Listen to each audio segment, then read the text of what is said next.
Good evening, everyone, and welcome to another edition of the Dog Walk, the almost daily, uncut, unedited, one-take show, where I take my two dogs out for their evening walk and discuss a little bit about myself and then whatever's been on my mind that day. Today is a interesting evening because my spouse advised me that about 2 hours ago, someone reported a pack of 4 coyotes roaming in the park where you normally see me walk every single day.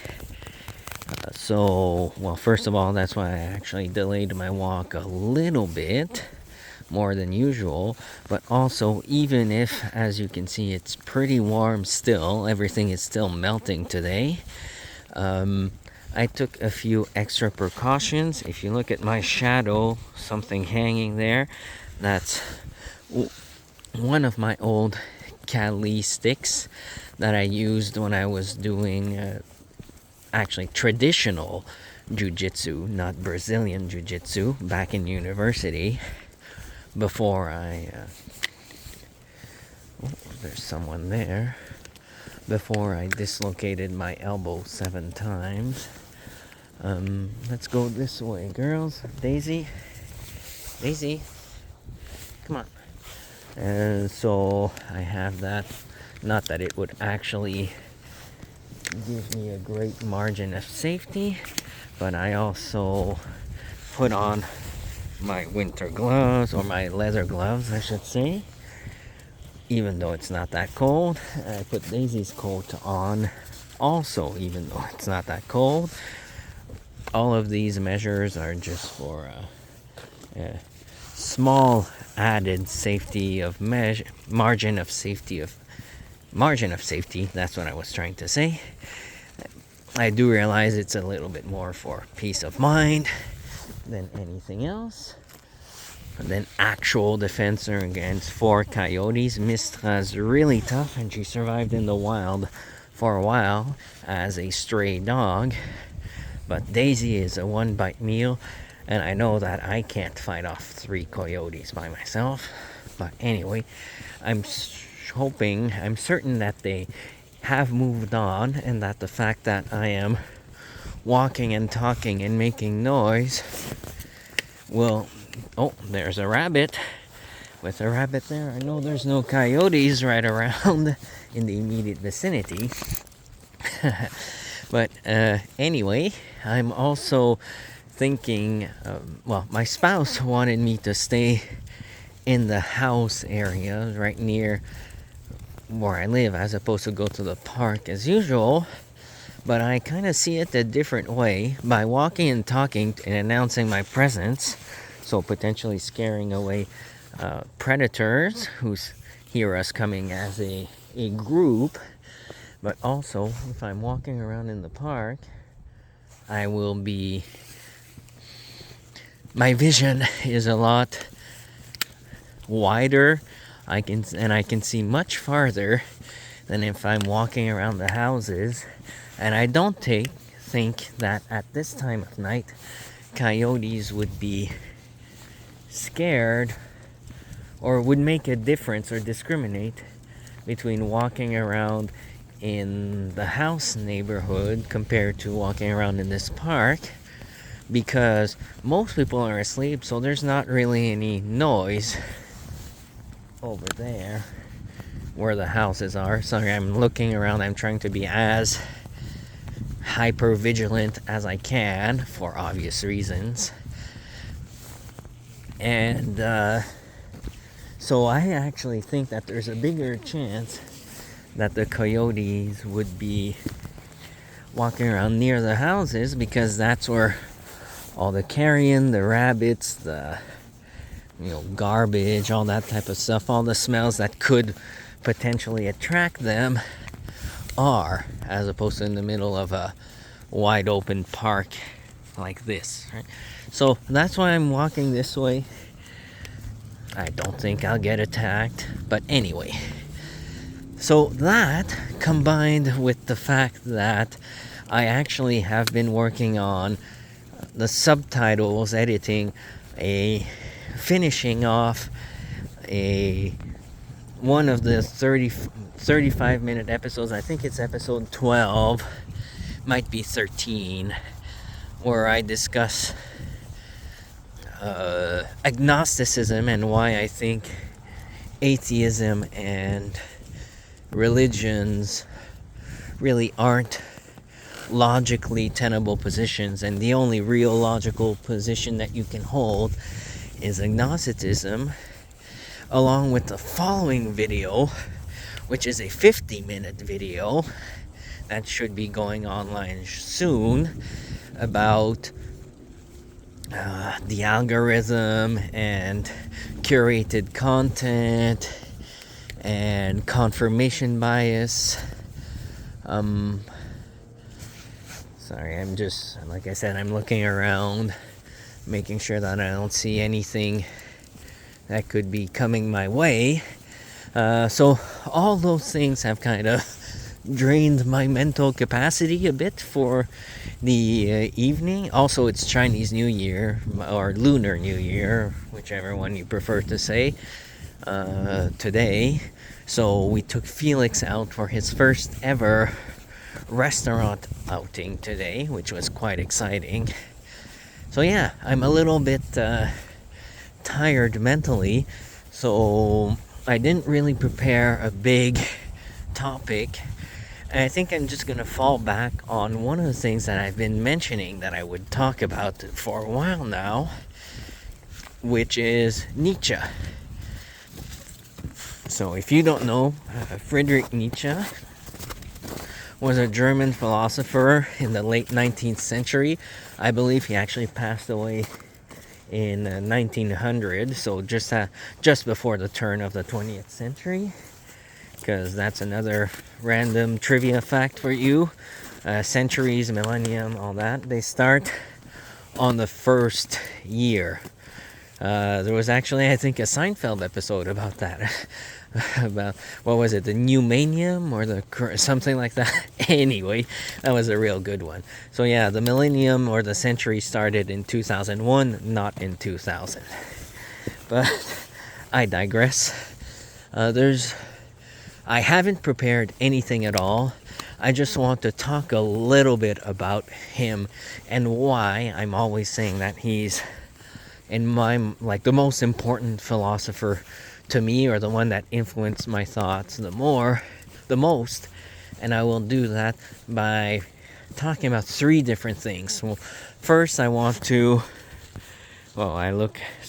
just looking at my shadow. It looks weird with a stick hanging out of my belt loop. But anyway, three things I want to talk about. First, I want to sort of put to rest a few erroneous preconceptions about him and his thoughts, especially related to Nazism. And then I want to talk about the two most influential thoughts that he had for me, which were the Genealogy of Morals and the Ubermensch. So let's get the bad preconceptions out of the way first. Some people, for some reason, well, probably because one of his main philosophical ideas is, as I just mentioned, the Ubermensch, which is the Overman or Superman, and how that Ubermensch would be above all of humanity. And the fact that he was German just before the turn of the century have led a lot of people to think that Nietzsche was a Nazi. From everything that I've read and heard about more scholarly research than just conspiracy theorists, that's completely false. In fact, I'm pretty sure that Nietzsche was quite opposed to the concept of Nazis and was vocal about that throughout his entire life. What did happen, though, is that later on, after his death, way after he became insane and committed to an asylum, his sister happened to be married to a very prominent member of the Nazi Party, and they went and sort of rearranged some of his documents, released, a bunch of things. They co-opted, I think that's the right word, his research, opinions. I don't think I'll go this way though. That's a bit, I'll keep going this way. They co-opted his research and adapted and basically tried to justify Nazism. So none of that came from Nietzsche himself. And as I mentioned, he was actually quite opposed to the idea. So take my word for it or don't. What I would say is do your own research. Whether you believe me or not just if you don't believe me, do your own research. That's always a good rule. Sorry, this is an area where there could be something, so I'm just looking around a bit more carefully. But yeah, Nietzsche never was a Nazi. Now, with that out of the way, I will say that again, for those of you who have seen my other videos, you'll know that I didn't actually study philosophy in university or anything like that, but I have read a whole lot. I've educated myself on my own time, I'll say it that way. And one of the philosophers that I have, whose works I've actually read, is Nietzsche.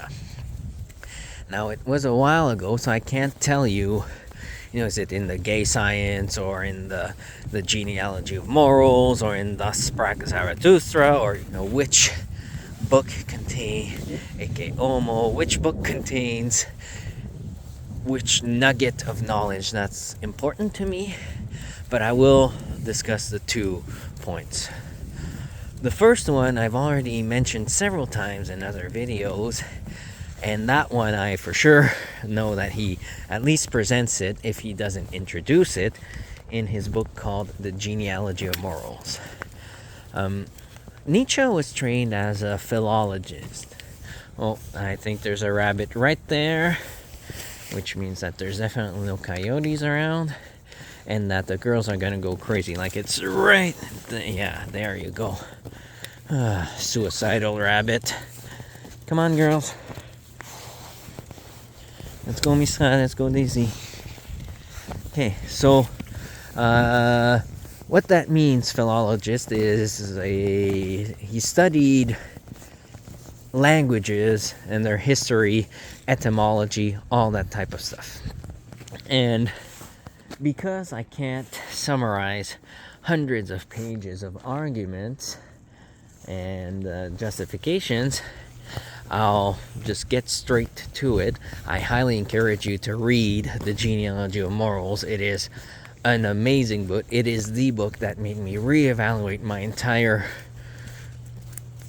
perception of morality and conception of morality when I read it. So highly recommend it. But in that book, he basically goes through history of civilization. And his main argument is that every human is biased, because every human is always raised by other humans who themselves have lived their entire life in a certain society with certain norms and certain values, which themselves were shaped by what came before those people, and which will entirely change what is considered to be, valuable, honorable, like how people should live, what's the proper moral code. Which makes sense when you think about it. If you are raised in, to take a modern day example, if you are raised in a if you are born in a super traditional Muslim country that applies Sharia law and all those other concepts, do you really think that your moral compass will be the same as if you are born and raised in a Western liberal democracy? Doesn't matter who you are. It doesn't matter where you come from. What you will seek from the moment you are born will be influenced by what you were taught by your parents. And if your parents taught you that education is important, well, then you will act in a different way than if your parents taught you that conformity to the religious law is important. And same thing, I use those two examples, but please don't limit to that, right? Like, there's the traditional Asian values like filial piety and all that in China, for example, right? Someone who's raised in China will see the world very differently than someone who's born and raised in the Swahili tribe, the Maasai tribe, right?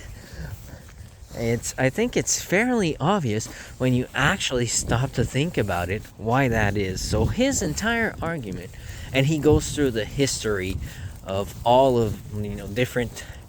I've already used this example in a previous video, but he explains how for the Romans and the Greeks, something like compassion was seen as a womanly virtue and weakness, and not something that should be cultivated.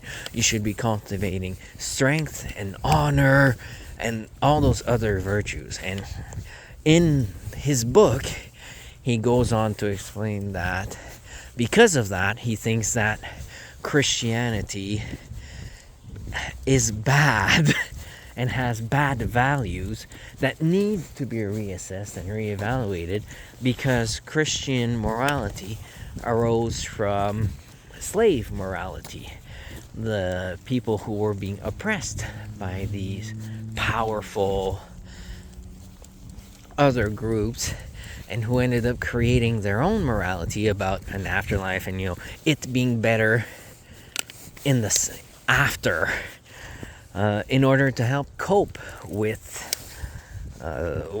their living situation, right? And how that all progressed. And anyway, I don't want to get fully into that entire argument, because I do personally, well, maybe it's because I was raised as a Catholic Christian, right? But I do think that there is value in compassion and understanding and in some of those other virtues. So I'm not going to completely diss them. I don't want to. I highly encourage you to... Daisy, what are you sniffing there? I highly encourage you to read the Genealogy of Morals, because there's several other very interesting conclusions about, for example, how bad became good and good became bad. Anyway, I don't want to get into all of that. The main point, or the most challenging point to anyone who stops to think about it, is to realize that you are biased, you are limited, and the way you think is not up to you. Yes, there's individual differences, and in each society, especially in more liberal societies like our Western democracies, there are people who will be more interested in philosophy, and people who will be more interested in science, and artists, and people who are more selfish, and people who are more what's the word? The opposite, altruistic, right? But at the core, everyone's beliefs are shaped and influenced by what came before them, because they were raised by their parents, because they went through a certain school system, because of or even because of the interactions that they had with their peers around them, and those people were also raised in their societal context, and it all compounds and adds to each other. So the really interesting point, Daisy.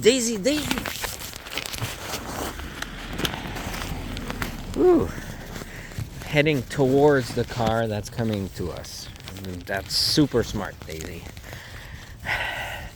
Sorry about that shaky camera there. And I lost my train of thought.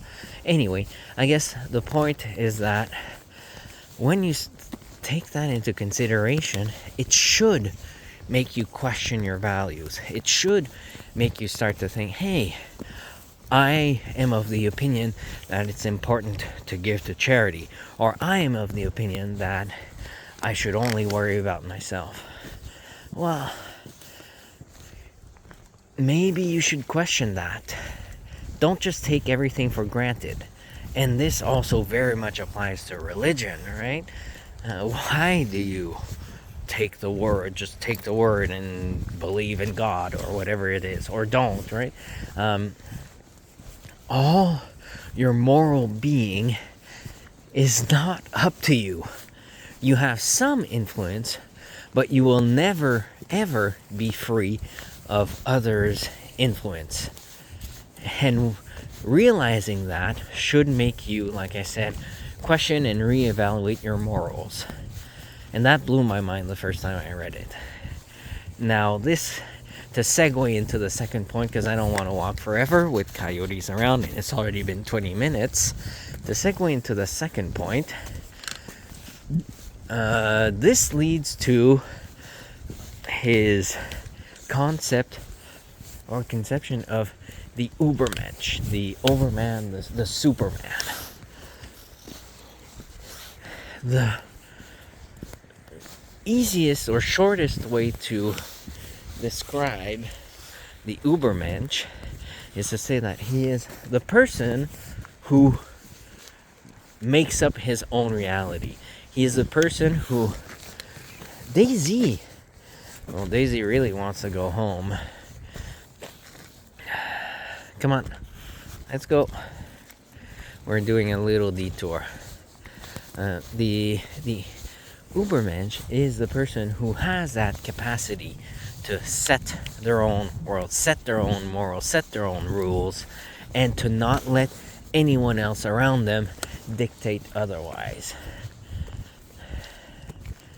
It's not... so that is very, very different from something like the blue-eyed, blonde, Aryan Nazi ideal, right? That's completely different from that. It has nothing to do with it. In fact, it's more of a moral standpoint. He does not believe that it's possible for a man to become a Superman. You are born the Superman. You are born free of all these constraints, and if you are, you can shape reality to your liking. Unfortunately, in our current society and the way we raise, it's not really something that's possible right now or achievable for people, right? Because we are all, as I just mentioned in the first part, we're all influenced, if not slaves, at least influenced by our society and our upbringing. Really, the only Ubermensch would be, I guess, someone who was raised completely disconnected from any other humans and who's somehow still able to, learn and talk and this and that.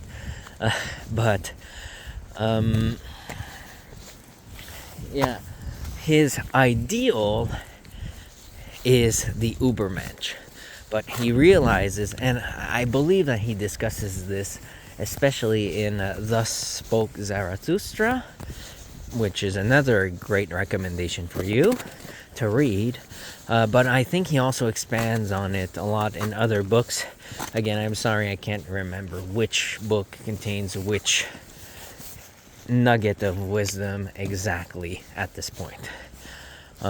But he also says that eventually an Ubermensch will arise and they will create sort of a revolution and eventually make sort of man, or the normal man, sort of obsolete.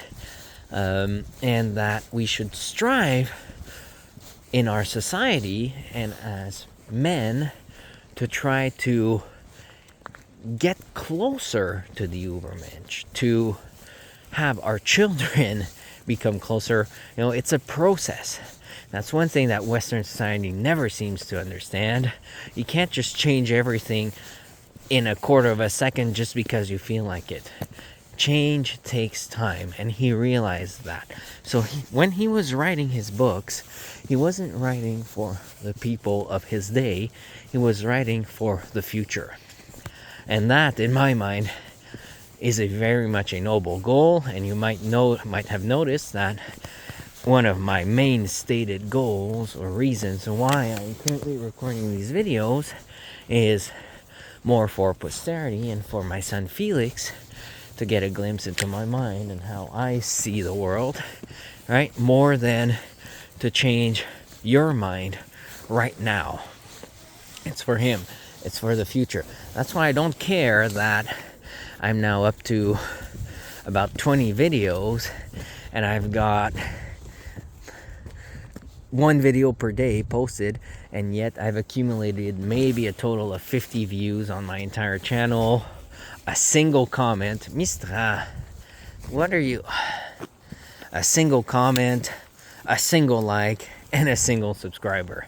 But I don't really care, and I'm not going to stop because I'm not recording this for you.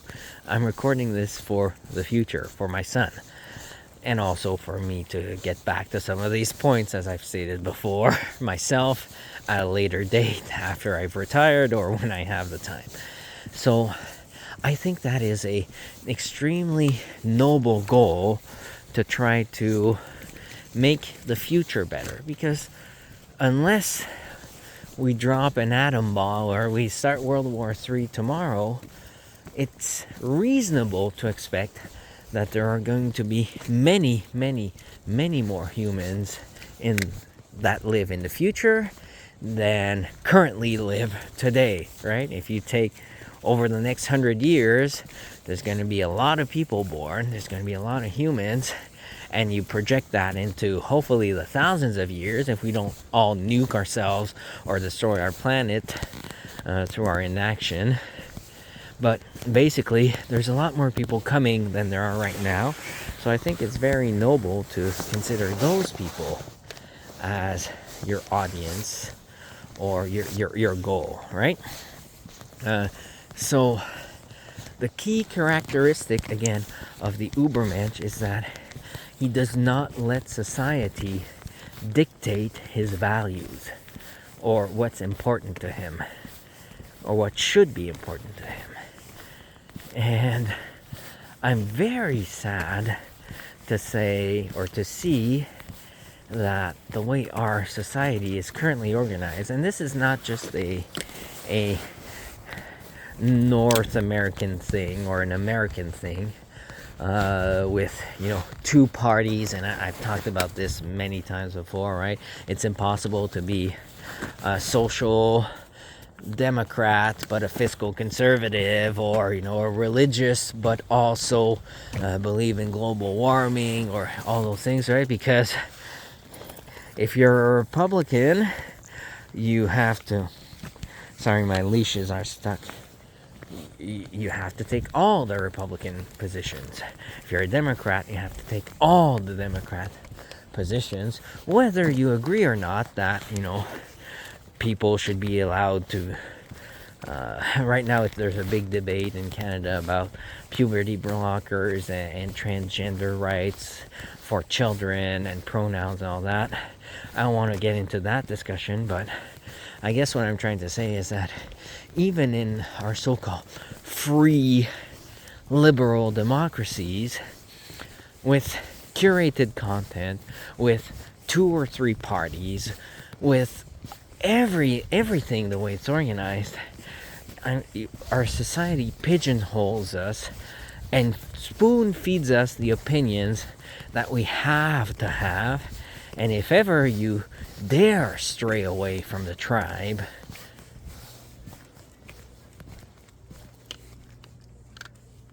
sorry, that's people, not coyotes. Okay.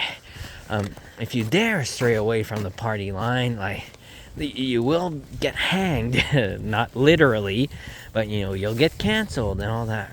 And sorry, I went too far down explaining why I think that our Western, quote unquote, liberal and free democracies aren't, or controlled by lobbying groups and political interests and rich people who have all the power, the decision-making power, right? But that's also true in non-Western liberal democracies, right? I don't think that many people would argue that there's a lot of freedom of thought in the Islamic states or in China right now, especially not with all the AI and everything that keeps that the party is doing. I don't want to get into that too much because I will be posting this and I will be going to China soon. So, but hopefully you understand or you see. My point is that I find it very distressing that because everything is curated to satisfy you, and as I mentioned yesterday, because people don't like to feel discomfort. People don't want to think that they might be wrong. They don't like challenges to their opinions. So we are forced to think a certain way, and that's the complete opposite of how Nietzsche saw a good future. So as I'm about to get home, I would like to plead to you to maybe consider this, whether it's when you raise your children or just for yourself. What happened to free thinkers? What happened to the Renaissance ideals? What happened to being your own person? Stop conforming. Be yourself. Find out who yourself is if you've always conformed to everything that you've been told to conform. That's the best way that you can ensure that the future is bright and not some sort of dystopian George Orwellian 1984 Big Brother thing. Mistra is all tangled up and I'm about to be home, so I think I'll stop it here. Thanks for listening. I hope you found some values in what I just said. I highly recommend that you read some Nietzsche, and perhaps if it interests you, I'll talk about him more another time because there's always a lot more to say about Nietzsche. Have a great evening and thanks for listening.